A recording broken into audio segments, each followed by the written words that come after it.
Good morning दोस्तों। आज है 17 अगस्त 2021 और हम डिस्कस करने वाले द हिंदूज़ न्यूज़पेपर को।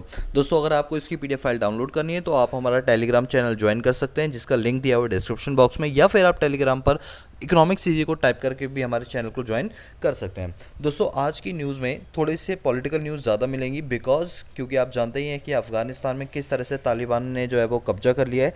आज मैं आपको इसकी पूरी हिस्ट्री बताऊंगा और बहुत सिंपल लैंग्वेज के अंदर बताऊंगा, क्योंकि आप पिछले काफ़ी दिनों से तालिबान के इशू को सुनते जा रहे होंगे, लेकिन मुझे पता है बहुत से ऐसे स्टूडेंट्स हैं जिनको इसके बारे में आइडिया नहीं है। सुन तो रहे हैं बट उन्हें समझ में नहीं आ रहा है आखिर ऐसा हो क्यों रहा है।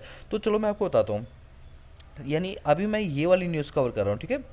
तो सुनो मेरी बात। देखो, बात ऐसी है कि जो तालिबान है ना, वो एक टेररिस्ट ग्रुप है, ठीक है। जैसे हमारे यहाँ पर आप समझ लो, जैसे माओवादी इलाके हमारे होते हैं ना भारत में, तो वो हमारे आर्मीज़ पर, हमारे पुलिस जवानों पर हमला करते हैं अपनी मांगों को पूरी करवाने के लिए। ठीक इसी तरीके से अफ़गानिस्तान के अंदर भी एक ग्रुप है जिसका नाम है तालिबानी ग्रुप। अभी तालिबानी ग्रुप इतना ज़्यादा टेररिस्ट एक्टिविटी के अंदर इन्वॉल्व होता है कि 20 साल पहले अफ़गानिस्तान के अंदर अगर कोई सरकार थी तो वो तालिबान की थी। और तालिबान इस्लाम धर्म को कुछ ज़्यादा ही मानते हैं और उनके जो रूल्स एंड रेगुलेशंस होते हैं उनको स्ट्रिक्टली फॉलो करवाते हैं, और जो उनके रूल्स को नहीं मानते उनके लिए पीनल प्रोविजंस बहुत ज़्यादा हार्श होते हैं। इवन इनके रूल्स के हिसाब से ये है कि गवर्नमेंट जॉब्स हो गई चाहे प्राइवेट जॉब्स हो गई, अगर उसमें कोई भी महिला अगर काम कर रही है तो वो काम नहीं कर सकती, क्योंकि इनके इस्लाम धर्म में लिखा हुआ है कि कोई महिला जो है हम उससे काम नहीं करवा सकते हैं।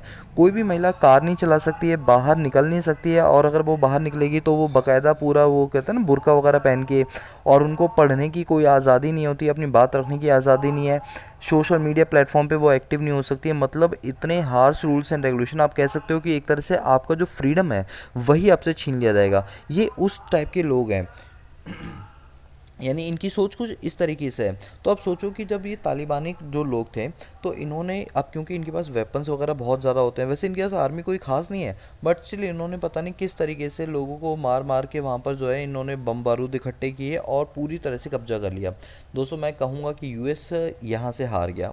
यूएस को हार देखनी पड़ी और इसके चलते यूएस ने अपनी आर्मी को पूरे यहाँ से हटा दिया। जब यूएस ने अपनी आर्मी को यहाँ पर हटाया तो कोई मजबूत पार्टी रही नहीं। अब जो अफगानिस्तान में जो पॉलिटिकल लीडर्स थे उनको एक एक करके मारा जाना शुरू कर दिया तालिबानी के थ्रू। और 15 अगस्त 2021 यानी परसों के दिन में यहाँ पर तालिबान के जो प्रेसिडेंट थे वो रातों रात कब निकल गए पता ही नहीं चला। मतलब इतनी ज़्यादा, आप सोच के देखो, मुखिया ही चला जाएगा तो प्रजा का क्या होगा। तो अब तो पूरी तरीके से, जैसे काबुल है अफगानिस्तान की राजधानी, तो उस पर जो कब्जा है वो पूरी तरीके से तालिबानी लोगों ने कर लिया है। और अब आप ये मान के चलो कि तालिबान जो है वो जैसे अफीम की खेती वगैरह करती है, टेररिस्ट एक्टिविटीज़ को प्रमोट करती है, तो पाकिस्तान तो खुलेआम इनको मोस्ट वेलकम कर रहा है। अब पाकिस्तान और तालिबान जब दोनों मिल जाएंगे तो भारत के लिए एक बहुत बड़ा खतरा होगा, और इनको बेचने के लिए वेपन्स चाइना साथ में बैठा ही पड़ा है। तो हम ये नहीं कह सकते कि तालिबान में जो चीज़ें इस टाइम हो रही हैं वो तालिबान के लिए ख़राब है दोस्तों, वो भारत के लिए भी ख़राब है। वहाँ की हालत इस टाइम दोस्तों ये हो रखी है कि 20 साल पहले जब तालिबानी का राज चलता था, उन्होंने लगभग 1996 से लेकर 2001 तक राज किया तालिबान ने। उन 5 सालों के अंदर लोगों के अंदर इतना दहशत पैदा हो गया कि आप देख सकते हैं इस फोटोग्राफ के अंदर लोग प्लेन के ऊपर भी बैठकर चलने के लिए तैयार हैं। मतलब वो कहते हैं प्लेन से मरने के लिए तैयार है, लेकिन तालिबान के हाथ नहीं मरेंगे, क्योंकि वहाँ की सिचुएशन बहुत ज़्यादा ख़राब है, तड़पा तड़पा के मारते हैं। तो ये बहुत ही कायोटिक सिचुएशन वहाँ पर चल रही है कि 20 साल बाद अफ़गानिस्तान के अंदर दोबारा से तालिबान सरकार जो है वो अपना दस्तक देने वाली है, और वहाँ के लोग बहुत ज़्यादा डरे हुए हैं।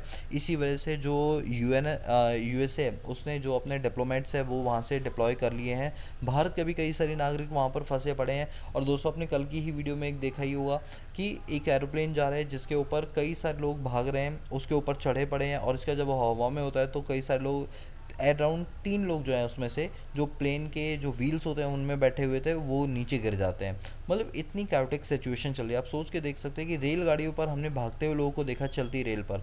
दोस्तों, ऐसा मैंने पहली बार देखा कि प्लेन चल रहा है और लोग उसके पीछे भाग रहे हैं। जैसे कि प्लेन जो 300-400 किलोमीटर रफ्तार पे दौड़ता है, एक इंसान के लिए नहीं नॉर्मल है कि वो वहाँ पर सर्वाइव कर पाएगा, लेकिन फिर भी लोग अपनी जान को जोखिम में डाल के छत पे चढ़े हुए हैं, विंग्स पे चढ़े हुए हैं, कोई व्हील्स पे चढ़ा हुआ है। मतलब कल देखकर मुझे ऐसा फील हुआ कि मतलब गुलामी किसे कहते हैं, मतलब ये होती है कि तालिबान का इतना ज़्यादा डर है वहाँ के लोगों को कि बहुत ज़्यादा सिचुएशन कायोटिक हो चुकी है। सोच के देखो कि वहाँ के लोगों के ऊपर क्या बीत रही है। मैं ये नहीं कह रहा कि वहाँ वैसे इंडियंस के बारे में सोचो, मैं वहाँ लोगों की बात कर रहा हूँ, आम जनता जो हमारी जैसी जनता वहाँ पर बसी पड़ी है, उनके बारे में सोच कर देखो वहाँ पर क्या सिचुएशन चल रही है, उनके खाने पीने के लिए कहाँ से क्या आ रहा होगा क्या नहीं। जहाँ के कैपिटल काबुल की ये सिचुएशन मैं आपको बता रहा हूँ, तो बहुत ही ज़्यादा हार्ड सिचुएशन इस टाइम हो रखी है। ठीक है, चलो मैं ज़्यादा अब स्टोरी पर नहीं करूँगा, बट आपको ये पता होना चाहिए अफ़गानिस्तान में चीज़ें हो क्या रही हैं। ठीक है, चलो यहाँ पर ये चीज़ें हो गई, इसके बाद चलते हैं थोड़ा सा हम आगे। यहाँ पर क्या है कि आप जानते हैं यूपी के अंदर टू चाइल्ड पॉलिसी का जो बिल है वो पेश किया जाएगा। ठीक है, तो यहाँ पर क्या है बोला गया है कि पहली बात तो ये सुनो, टू चाइल्ड पॉलिसी है क्या। यूपी गवर्नमेंट ने ये बोला है कि आने वाले टाइम के अंदर जैसे हम देख रहे हैं पॉपुलेशन बहुत ज़्यादा बढ़ती जा रही है। अब पॉपुलेशन अगर कम हो तो भारत के पास पैसों की कमी थोड़ी है। जितना पैसा है अगर वो हम कम पॉपुलेशन पे खर्च करेंगे तो उससे सोसाइटी में सोशल वेलफेयर हो पाएगा, स्कीम्स अच्छे से कंट्रीब्यूट कर पाएंगी। बट क्या है कि पैसा कम पड़ जाता है बिकॉज पॉपुलेशन बढ़ती आ रही है। हम हर साल एक ऑस्ट्रेलिया पैदा कर देते हैं, मतलब 2-2.5 करोड़ की आबादी तो हम हर साल पैदा कर देते हैं, तो ये तो बड़ी दिक्कत रहेगी। तो इस बात को लेकर एंश्योरिटी के लिए यूपी गवर्नमेंट ने क्या किया है, टू चाइल्ड पॉलिसी स्कीम को चलाया, जिसके तहत जिनके 2 बच्चों से ज़्यादा होंगे उनको सरकारी जॉब्स या जो सब्सिडीज़ वगैरह होती हैं वो प्रोवाइड नहीं कराई जाएंगी। तो कहीं ना कहीं लोग डिस्करेज होंगे पॉपुलेशन को इंक्रीज़ करने के लिए, लेकिन ये ऐसे नहीं होगा। इसका बाकायदा पूरा बिल और एक्ट बनाया जाएगा, जो बिल 2021 के नाम से जाना जाएगा, UP population control stabilisation welfare bill 2021 के नाम से इसे जाना जाएगा। ठीक है, तो ये बिल अभी लोकसभा राज्यसभा में पास होगा, फिर देखते हैं ये कब जाके हमारा एक्ट में कन्वर्ट होगा, क्योंकि किसी भी एक्ट को बनने के लिए एक पूरा प्रावधान होता है जिसमें पहले ड्राफ्ट पेपर होते हैं, एक्सपर्ट कमेटी के द्वारा बनाया जाता है, फिर उसे लोकसभा राज्यसभा में लेकर जाते हैं, प्रेसिडेंट के असेंट होते हैं, तब जाके वो एक बिल जो है वो एक्ट में कन्वर्ट हो पाता है। ठीक है, चलो इसके बाद अगर हम आगे चलें तो इस वाले में तो कोई ऐसी न्यूज़ नहीं है, थोड़ी लोकल न्यूज़ है जो हम ज़्यादा इस पर फोकस नहीं करेंगे और आगे चलते हैं। यहाँ भी कुछ ऐसी नहीं है, थोड़ी कोविड से रिलेटेड न्यूज़ हैं जो हमें एग्ज़ाम प्रोस्पेक्टिव से हमारे लिए ज़रूरी नहीं है। इसके बाद यहाँ भी कुछ नहीं है। यहाँ पे एडिटोरियल पार्ट को देखो, यहाँ पे इस लेफ्ट हैंड साइड पर आप देख पा रहे हैं फॉल ऑफ काबुल।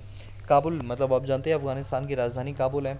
तो कहा गया है कि अगर किसी भी कंट्री की आप राजधानी को कैप्चर कर लो तो अल्टीमेटली पूरी कंट्री को कैप्चर माना जाता है। तो जैसा कि मैंने अभी आपको बताया था कि 15 अगस्त को काबुल को जो है कैप्चर कर लिया गया था तालिबानी के द्वारा।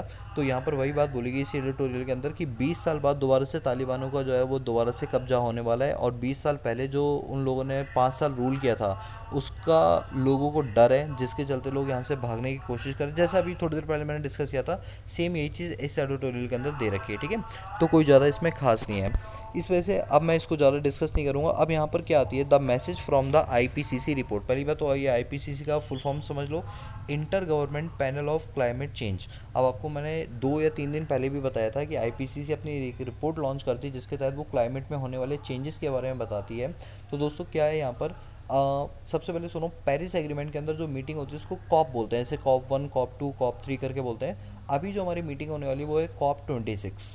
कॉप 26 की जो मीटिंग होनी है उसके अंदर जो एजेंडा रखा गया वो ये कि किस तरह से जो कार्बन एम्बिशन है उसके लेवल को हम रिड्यूस करेंगे।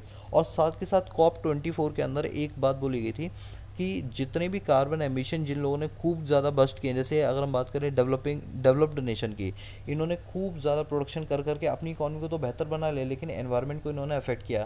तो कॉप 24 के एग्रीमेंट में लिखा हुआ था कि जितने भी डेवलप्ड नेशन है वो सभी डेवलपिंग नेशंस को कुछ पैसे देंगे ताकि वो अपने यहाँ पर एनवायरमेंटल को डिग्रेड होने से बचा सकें।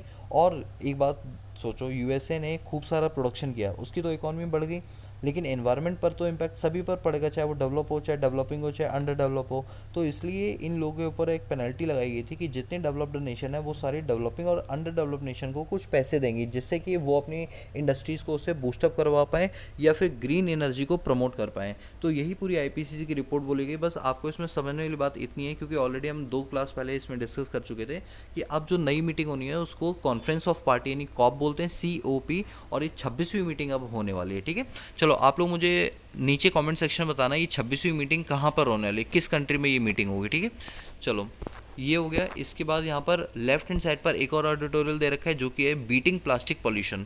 अभी प्लास्टिक पॉल्यूशन पे अगर आपको याद होगा, मैंने 12 अगस्त वाले न्यूज़पेपर में डिस्कस किया था कि जो गवर्नमेंट है वो प्लास्टिक को बैन करना चाहती है प्लास्टिक पर, क्योंकि प्लास्टिक से क्या होता है ना कि पॉल्यूशन लेवल बहुत ज़्यादा राइज हो जाता है। तो प्लास्टिक को लेकर गवर्नमेंट ने ये बोला था कि आने वाले टाइम के अंदर, यानी जैसे जुलाई 2022 के अंदर हम प्लास्टिक को पूरी तरीके से बैन कर देंगे। और जो जैसे प्लास्टिक में क्या क्या चीज़ें आपकी, जैसे प्लेट्स हो गए, कप्स हो गए, ग्लासेस हो गए, कटरीज हो गए, रैपिंग हो गए, पैकिंग फिल्म्स हो गए, इन सबको पूरी तरह से प्रोहिबिट कर देंगे। क्योंकि इससे क्या होता है, हमारे एनवायरनमेंट के अंदर कई सारी जो गैसेस हैं उनका कंपोजिशन बिगड़ जाता है। और ख़ासतौर पे जो गंगा रिवर है इसके अंदर माइक्रो न्यूट्रिएंट्स पाए गए थे, जिसके जिसके पीछे का रीज़न जब हमने जाना तो यही जाना कि जो प्लास्टिक है उसका लेवल बहुत ज़्यादा बढ़ गया है। तो इस वजह से गवर्नमेंट ने ये डिसीजन लिया कि सन 2022 यानी जुलाई 2022 तक हम पूरी तरीके से इन प्लास्टिक जो चीज़ें हैं इन सबको रिप्लेस कर देंगे किसी और चीज़ से जो कि हमारे एनवायरनमेंट के लिए इको फ्रेंडली नेचर की होगी। ठीक है, तो ये सारा एडिटोरियल था बीटिंग ऑफ प्लास्टिक पॉल्यूशन को लेकर। ठीक है, इसके बाद अब हम आगे चलते हैं। एडिटोरियल में हमें इतना ही पढ़ना है। बाकी देखो हर जगह आपको अफगानिस्तान से रिलेटेड चीज़ें आपको ज़्यादा नजर आएंगी, क्योंकि अफगानिस्तान का इशू ही इतना बड़ा चल रहा है कि हर पेज पर आपको ज़्यादातर वही चीज़ें नजर आएंगी। ठीक है, चलो इसके बाद हम आगे चलते हैं। ये काबुल वालू, ये थोड़ा सा आप अपने लेवल पे पढ़ लेना, क्योंकि मैंने आपको ब्रीफ जो इसका मेन समराइज पॉइंट था वो तो मैंने आपको बता ही दिया है। ठीक है, चलिए इसके बाद अगर हम आगे चले, यहाँ पर ये देखो ये प्लेन आप देख रहे हो, तालिबान में ये प्लेन था। ठीक है, तालिबान कह रहा हूँ, काबुल में, अफगानिस्तान की राजधानी काबुल। और ये देखो यूएस एयरफोर्स का था। लोग किस तरीके से भाग रहे हैं, अभी ये फोटो है, वरना ये चलता हुआ प्लेन है, ये प्लेन चल रहा है। ठीक है, रनवे पर, और लोग भाग रहे हैं जैसे ट्रेन के पीछे भागते हैं। तो आप देख सकते हैं कितनी कायोटिक सिचुएशन वहाँ पर इस टाइम हो रखी है।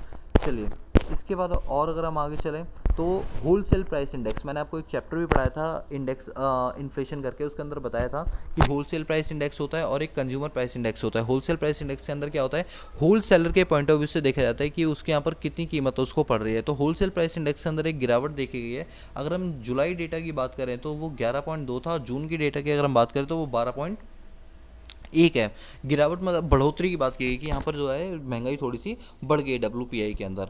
चलो ये चीज़ होगी। अब आप जानते हैं कि आज की डेट में जब हम भारत में इनकम टैक्स पे करते हैं तो उसके लिए पोर्टल यूज़ करते हैं। अब गवर्नमेंट ने क्या किया है, इस नए सेशन से पोर्टल को चेंज कर दिया। आपको भी पता होगा, अगर आप टैक्स की रिटर्न भरते हैं तो पोर्टल में चेंज कर दिया, और वो पोर्टल सही से काम नहीं कर रहा है। लेकिन निर्मला सीतारमण जी का ये कहना है कि पिछले 2-3 दिन से पोर्टल सही से काम कर रहा है। लेकिन मैं खुद बताऊँ कि मैंने खुद ने यूज़ करा, मैं पिछले 2 महीने से इसके पोर्टल को यूज़ कर रहा हूँ। आज तक मुझे वो पोर्टल एक बारी में सही काम करके नहीं दे रहा। मतलब जो पुराना पोर्टल था वो तो फिर भी सही से काम करता था, क्योंकि उसमें कई सारे चेंजेस ऑलरेडी हो चुके थे। बट जो ये नया पोर्टल आया इसके अंदर अभी भी कई सारे टेक्निकल ग्लिचेस आते हैं, जिसके चलते रिटर्न फाइल करने में, OTP आने में कई सारी प्रॉब्लम्स जो है वो एसएससी को फेस करनी पड़ रही है। तो निर्मला सीतारमण जी ने ये बोला है कि हमने इंफोसिस के साथ इसका कॉन्ट्रैक्ट किया हुआ है। इंफोसिस आप जानते हैं जो हमारी सॉफ्टवेयर टेक्नोलॉजिकल कंपनी है, उससे कॉन्ट्रैक्ट किया हुआ है, जिसके नारायण मूर्ति जो है वो चीफ एग्जीक्यूटिव ऑफिसर हैं, डायरेक्टर हैं।